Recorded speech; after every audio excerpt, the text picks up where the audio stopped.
When I first was in sound effects, I had to join AFRA, not AFTRA, AFRA.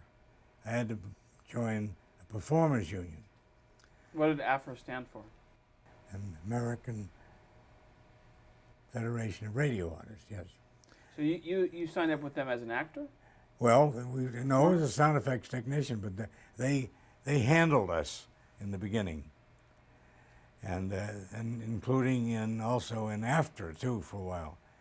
Then the engineer unions decided that sound effects was a technical kind of thing. We better grab a hold of these people and get them into the National Association of Broadcast Engineers and Technicians, NABIT, or NABIT. Everybody had a different pronunciation of it, and that's what I belonged to the second time.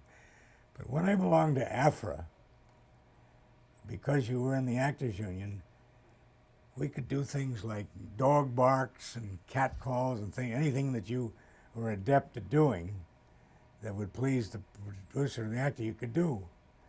You know, they didn't have to bring in an actor to do it specially. And we had people that were in radio business. It was Brad Barker, and then was Donald, somebody or other.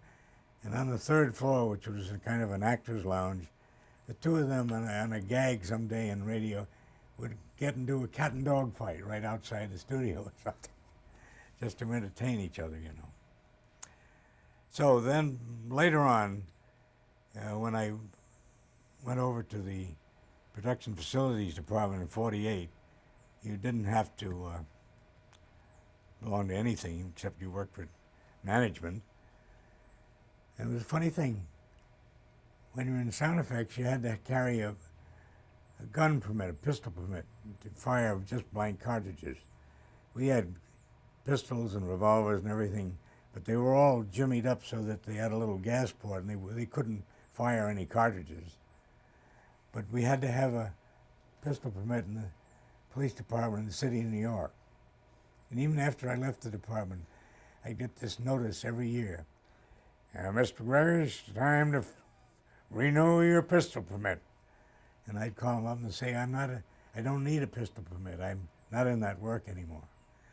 And that was so when you went from the studio to a legitimate theater, which had been made a radio studio, you could carry sidearms with you and not get into trouble with the police.